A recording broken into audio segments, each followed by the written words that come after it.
देखो dear student, आज आपके नेक्स्ट लेक्चर रहेगा कि संधारित्रों का संयोजन। जैसे आपने 10th क्लास में भी पढ़ा होगा, अगले चैप्टर में आएगा आपके इलेक्ट्रिक करंट में कि प्रतिरोधों का संयोजन, वैसे आपके कॉम्बिनेशन ऑफ कैपेसिटेंस कि प्रतिरोधों का संयोजन। प्रतिरोधों का संयोजन मुख्य रूप से दो प्रकार का होता है। एक होता है सरणीक्रम सीरीज कॉम्बिनेशन और दूसरा होता है आपके पैरेलल कॉम्बिनेशन, सरणीक्रम संयोजन और पार्श्व क्रम या समांतर क्रम संयोजन। तो हम एकदम पहले आपने संधारित्र का प्रतीक क्या होता है, मतलब किसी परिपथ में आप संधारित्र को किस प्रकार जोड़ोगे। बार बार पढ़ रहे हो कि समांतर क्रम संधारित्र परिभाषा बता दी थी, लेकिन इसको प्रतीक के आपको परिपथ में जोड़ोगे तो समांतर, इसका जो प्रतीक चिन्ह होता है वो आपका ऐसे होगा। प्रतीक चिन्ह क्या होगा इनका ऐसे। एक प्लेट पर क्या कर सकते हो आप प्लस क्यू आवेश, एक पर क्या कर सकते हो माइनस। किसी भी परिपथ में जोड़ोगे तो संधारित्र को इस प्रकार आप परिपथ में जोड़ सकते हो। तो एक नंबर आपके जो रहेगा कि संधारित्रों का संयोजन, उनमें से एक नंबर आपके रहेगा कि सरणीक्रम संयोजन। सरणीक्रम संयोजन संधारित्रों का फर्स्ट सरणीक्रम संयोजन। अब सरणीक्रम संयोजन क्या होता है कि ऐसा संयोजन जिसमें जो आपके जो संधारित्र आपस जुड़ा रहेगा उसमें आवेश का मान क्या रहेगा, समान रहेगा। जैसे प्रतिरोधों के संयोजन में क्या रहता है, इसमें सरणीक्रम में धारा का मान समान रहता है। यदि धारा का मान समान रहेगा तो इसमें आवेशों की प्रवाह की दर को क्या बोला जाता है, धारा कहा जाता है। यदि धारा का मान समान है तो आवेश का मान इनमें क्या हो जाएगा, आवेशों का मान क्या रहेगा, समान रहेगा। तो ऐसा संधारित्रों का संयोजन कौन सा संयोजन कहलाता है, सरणीक्रम संयोजन कहलाता है, जिसमें आवेश का मान क्या रहता है, आपस में समान रहता है कि आवेशों का मान समान रहेगा, सरणीक्रम संयोजन कहलाएगा। लेकिन आवेशों का मान अलग अलग रहे, किसका मान, आवेशों का मान अलग अलग रहे, तो वो कौन सा संधारित्र क्रम संयोजन कहलाएगा कि समांतर क्रम संधारित्र संयोजन कहलाता है। तो इसका देखो हम फॉर्मूला प्राप्त करते हैं। तो मैं लूंगा एक पहले परिपथ है, इस परिपथ को मैं V वोल्ट की बैटरी से जोड़ दूंगा। परिपथ में आपके पास संधारित्र जोड़ रहा हूं, ये आपके संधारित्र जोड़ रहा हूं, इनमें संधारित्र का प्रतीक चिन्ह ये होता है प्लस माइनस, इस प्रकार plus plus plus minus minus minus. और इन संधारित्रों तीनों संधारित्रों को मैं V वोल्ट की बैटरी से क्या कर दिया, मैं जोड़ रहा हूं। किस V वोल्ट की बैटरी से इनको क्या कर रहा हूं, मैं तीनों संधारित्रों क्या कर दिया, जोड़ दिया। और इनमें जो आवेश का मान है वो कितना दे रहा है, क्यों, मतलब धारा को कहते हैं ना, आपके आवेश का मान कितना हो रहा है आपके पास, क्यों प्रवाहित हो रहा है।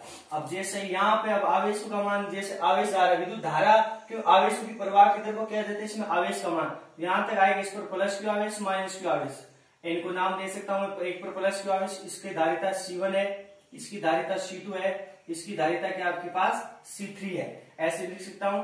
और इसको A1 दे दिया, इसको A2, A3 सिरा, A4 सिरा, A5 सिरा और A6 सिरा। और इन तीनों का ही आपका क्या रहेगा कि विभव क्या रहेगा, इनमें अलग अलग रहेगा। विभव का मान क्या, इसका क्या रहेगा V1 रहेगा, इसका क्या रहेगा V2 रहेगा, और इसका विभव क्या रहेगा आपके पास V3 रहेगा। आगे बात समझ में। अब आपको क्या ज्ञात करना है कि सरणीक्रम संयोजन में जो क्या याद रखने के तरीके जो अलग अलग होता है उसको साथ में लेके चलना पड़ता है। जैसे उनमें आपको किस में अलग अलग रहता है कि धारा और विभव में दो में अलग कौन रहेगा, तो उसमें आपके, अब इसमें आपका अलग कौन सा है, आपके इसमें आवेश का मान, तो क्या आपके पास आवेशों का मान क्या रह रहा है, समान है। आवेशों का मान क्या है इसमें आपके पास कि सरणीक्रम संयोजन में आवेशों का मान क्या रहता है, एक समान रहता है, लेकिन इसमें अलग क्या आपके पास विभव का मान क्या है, अलग है। तो मैंने लिख दिया कि अब लिख सकता हूं कि सरणीक्रम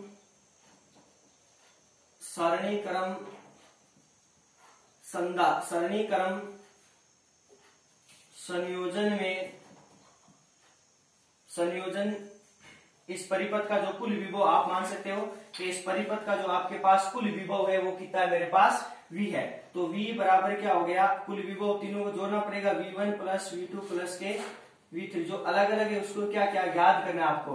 तो V बराबर V1 प्लस के V2 प्लस के V3।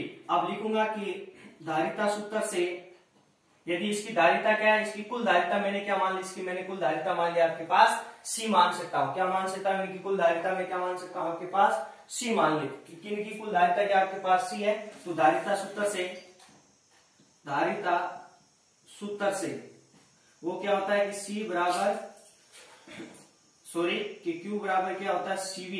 तो C बराबर क्या हो जाएगा आपके पास Q बटे V। इक्वेशन नंबर इसको क्या दे दिया मैंने 2, और बाद में इधर देखो इसी प्रकार लिखूंगा, इसी प्रकार अब तीनों की ज्ञात करें। इसकी धारिता कितनी आपके पास C1 है और विभव कितना आपके पास V1। आवेश का मान तीनों में भी क्या है समान। तो धारिता इस सूत्र से C1 धारिता है बराबर Q का मान समान है Q है और विभव इसका कितना है V1। तीनों संधारित्रों का मैं क्या ज्ञात कर लूंगा, आपकी धारिता ज्ञात कर लूंगा। इसको इक्वेशन नंबर कितना दे दिया मैंने 3। फिर लिखूंगा इसी प्रकार अब C2 संधारित्र की C2 बराबर Q बटा V2 इक्वेशन नंबर 4। इसी प्रकार अतः तीसरे की C3 बराबर 3 नंबर संधारित्र की आपकी धारिता कितनी C है और Q बटा विभव का मान कितना है V3 और सभी में आवेश का मान क्या रहेगा आपके पास समान रहेगा। तो लिखूंगा कि समीकरण 1 में 2, 3, 4 व 5 से मान रख दूंगा। इस v की जगह मान रख दो, इस v की जगह मान रख दूंगा। अभी मैं यहां से देखो इस v की जगह मान रख दूंगा, यहां से मैं v का मान प्राप्त करूंगा। तो v का मान क्या आ जाएगा Q अपॉन C आ जाएगा। तो इस v का मान यहां पर रख दिया मैंने Q बटा C बराबर इस V1 का मान रखा, इसे यहां से आप V1 V2 है इस प्रकार है, तो इसको आप इस प्रकार से देखो एक बार वापस, ये ऐसे है तो यहां से आपको मान किसका ज्ञात करना है, मान आपको C1 C2 का नहीं, जो अलग अलग है उसको लेके चलना है। जो अलग अलग है ना उसको साथ में लेके चलना है। तो अलग अलग यहाँ पे आपका क्या है V रहेगा, तो V बराबर क्या होता है आपके पास Q बटा C हो जाएगा। इसको इक्वेशन नंबर क्या दे दिया मैंने 2। फिर इस संधारित्र का आपका विभव क्या है V1 है और Q क्या है समान है और धारिता क्या है C1। दूसरे की क्या है, दूसरे संधारित्र की विभव कितना है V2 और Q बटा C2। इसको समीकरण नंबर 3, इसको समीकरण नंबर 4 और अंत संधारित्र है आपका C3। इसकी कितना है आपके पास विभव का मान V3, आवेश का मान Q है और संधारित्र का मान कितना है C3 है। इसको समीकरण नंबर 5 जो अलग अलग है उसका मान आपको क्या करना है ज्ञात करना है। पीछे थोड़ी सी मिस्टेक हो गई थी, तो लिखूंगा समीकरण 1 में 2, 3, 4 व 5 से मान रख दो। समीकरण 1 में से v की जगह मान रखो Q बटा C बराबर इस V1 का मान रखो Q बटे C1 प्लस के V2 का मान Q बटे C2 प्लस के Q बटे C3। तो Q बटा C इनमें कॉमन क्या दिखाई दे रहा है, कॉमन 1 अपॉन C1 प्लस के 1 अपॉन C2 प्लस के 1 अपॉन C3। Q से Q क्या हो गया कैंसिल आउट, पीछे क्या बचा 1 बटा C1 बराबर 1 बटा C1 प्लस के 1 बटा C2 प्लस के 1 बटा C3। यही क्या होता है कि समांतर क्रम संयोजन जो संधारित्र का जो फॉर्मूला होता है वो क्या होता है 1 बटा C1 बराबर, लेकिन प्रतिरोध का उल्टा होता है, ये इस चीज का ध्यान में रखना। अब दूसरा आप क्या आता है कि समांतर क्रम संयोजन, और समांतर क्रम संयोजन क्या होता है कि ऐसा संधारित्रों का ऐसा संयोजन जिसमें परिपथ में आपके परिपथ में क्या रहेगा कि आवेशों का मान क्या रहेगा, हमेशा ध्यान में रखना अलग अलग रहेगा। आवेशों का मान क्या रहेगा आपके पास अलग अलग रहेगा। उसका डायग्राम देखते हैं। ऐसे इनमें आवेशों का मान क्या रहेगा आपके पास अलग अलग रहेगा।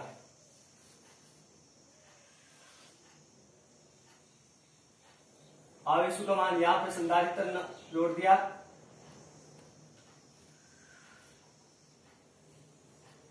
और यहां पर संधारित्र लगा दिया C1 C2 और C3, 3 संधारित्र लगा दी मैंने।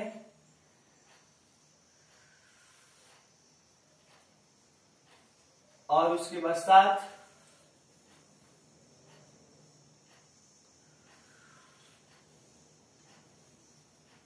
और इन संधारित्रों को मैंने किसे जोड़ दिया V वोल्ट की बैटरी से जोड़ दिया। किसकी बैटरी से V वोल्ट की बैटरी से इसको क्या कर दिया मैंने जोड़ दिया। और इनमें जो आपका आवेश जो बह रहा है, अब आवेश यहाँ तक क्यू था लेकिन यहाँ पे फट गया Q1 इसमें Q2 और इसमें Q3, लेकिन तीनों में समान डिग्री आवेश का मान आपके पास कितना वोल्ट है, 9 वोल्ट है। यहाँ पे 9 है तो 3 इसमें जाएगा C1 में, 3 C2 में, 3 C3 में आपस में जाएगा। लेकिन तीनों का जो विभव रहेगा आपके पास समान रहेगा, क्या रहेगा, V समान रहेगा। और वापस यहाँ पे आपके मिल जाएंगे, इसको A बिंदु नाम दे दिया, इसको B दे दिया, और यहाँ तक आएंगे तो वापस क्या हो जाएगा, आवेश का मान आपके पास Q हो जाता है।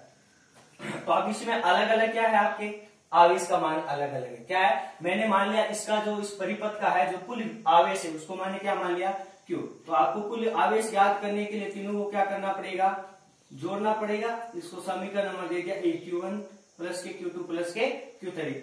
तो लिखूंगा कि यदि इसका आवेश Q हो तो परिपथ का संपूर्ण, तो धारिता से Q बराबर क्या होता है, CV होता है। अब इसी प्रकार वही कि प्रथम संधारित्र के लिए C1 के लिए Q का मान क्या आपके पास, जो अलग अलग है उसका मान लेके चलना है ना। तो इसमें Q का मान आपके पास Q1 है बराबर धारिता का मान C1, विभव का मान क्या है, समान। इक्वेशन नंबर इसको दे दो 2, इसको दी मैंने 3। फिर इसी प्रकार Q2 संधारित्र के लिए आवेश का मान कितना है आपके पास, Q2 है, संधारित्र का मान कितना है, C2 है, और विभव का मान क्या आपके पास, समान 4। इसी प्रकार अंत 3 नंबर संधारित्र के लिए C3 और V। समीकरण नंबर 5 लिखूंगा। समीकरण 1 में 2, 3, 4 व 5 से मान रखने पर, 5 से मान रखा। समीकरण 1 में 2 से मान रख दिया, Q का मान क्या आ गया आपके पास, CV, और इस Q1 का मान कितना आ गया, C1V1 प्लस के C2V2 प्लस के C3VT, C3 और V। तो CV बराबर V यहाँ पे क्या दिखाई दे रहा है, कॉमन दिखाई रहा है, C1 प्लस के C2 प्लस के C3, V से V कैंसिल, तो C बराबर क्या आ गया, C1 प्लस के C2 प्लस के C3। यही क्या होता है कि समांतर क्रम संधारित्र कौन सा है आपके क्रम, कौन सा है कि समांतर क्रम संयोजन, समांतर क्रम संयोजन।